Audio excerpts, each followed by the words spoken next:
আসসালামু আলাইকুম দর্শক, আজকের পর্বে বাচ্চাদের জন্য কার্বোহাইড্রেট যুক্ত খুবই মজাদার এবং পুষ্টিকর খাবারের রেসিপি নিয়ে আপনাদের মাঝে হাজির হয়েছি। এই রেসিপিটি আপনি আপনার বাচ্চাকে 6 মাস থেকে 12 মাস পর্যন্ত দিতে পারবেন। এই রেসিপিটি বানানোর জন্য প্রধান উপকরণ হচ্ছে ভাত। ভাত হলো বাঙালির প্রধান খাবার। ভাতে প্রচুর পরিমাণে কার্বোহাইড্রেট আছে, যা বাচ্চাদের মোটা করতে সাহায্য করে। ভাত শরীরের শক্তি বৃদ্ধিতেও সহায়তা করে। আমি এখানে বাচ্চার খাবারের চাহিদা অনুযায়ী ভাতের পরিমাপটা নিয়েছি।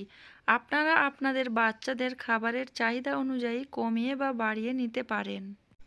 ভাতটা আমি সাইড করে রেখেছি আর একটা পাত্র নিয়েছি, তার মধ্যে আমি দিয়ে দিচ্ছি উষ্ণ গরম পানি। খুবই সহজ একটি রেসিপি। এটি আপনার বাচ্চাকে সকালে নাস্তায়ও পরিবেশন করতে পারেন, অথবা দুপুরে লাঞ্চে বা রাতের প্রধান খাবার হিসেবে দিতে পারেন। উষ্ণ গরম পানির মধ্যে এখন আমি ফর্মুলা দুধ দিয়ে দিয়েছি পরিমাণ মতো। যেমনভাবে আপনি আপনার বাচ্চাকে ফর্মুলা দুধ গুলিয়ে খাওয়ান, ঠিক ওইভাবে। উষ্ণ গরম পানির সাথে দুধটা খুব ভালোভাবে আমি মিশিয়ে নিচ্ছি। চামচ দিয়ে দুধটা খুব ভালোভাবে মিশিয়ে নিতে হবে। আপনার বাচ্চা যখন কোনো খাবার খেতে পছন্দ করবে না, তখন এই ভাতের পুডিং রেসিপিটি বানিয়ে ফেলবেন ঝটপট করে। আপনার বাচ্চা খুবই মজা করে খেয়ে নেবে। খাবারটি বানানোর জন্য প্রথমে আমি এখানে নিয়েছি মিক্সার গ্রাইন্ডার। এখন আমি মিক্সারের মধ্যে থেকে ভাতটা দিয়ে দিচ্ছি। ভাতটা দিয়ে আমি এর মধ্যে গুলিয়ে রাখা দুধটা এখন দিয়ে দেব। এই সময় খেয়াল রাখতে হবে দুধটা যেন অতিরিক্ত গরম না থাকে। আমি যেহেতু উষ্ণ গরম পানি নিয়েছি, তাই দুধটা ছিল উষ্ণ গরম। এখন আমি এর মধ্যে ঢেলে দিয়ে এখন আমি মিক্সারের মধ্যে দিয়ে দিয়েছি, আর পেস্ট হয়ে গিয়েছে খুব সুন্দর করে।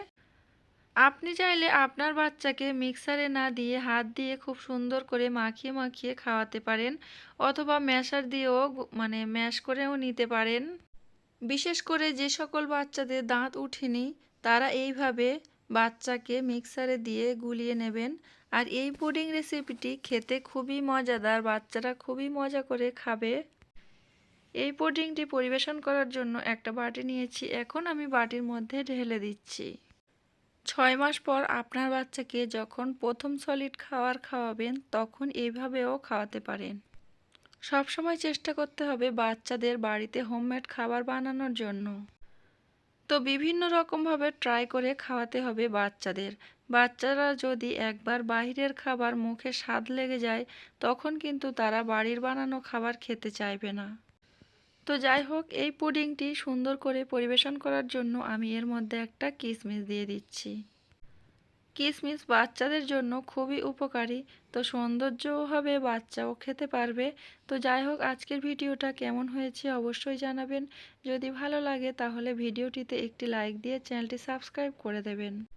আর আপনার বাচ্চা যখন খাবার খেতে চাইবে না, তখন এভাবে করে আপনার বাচ্চাকে খাওয়াবেন। আপনার বাচ্চা অনেক মজা করে খেয়ে ফেলবে। আজকের ভিডিওটা এখানে শেষ করছি। সবাই ভালো থাকবেন, সুস্থ থাকবেন। আল্লাহ হাফেজ।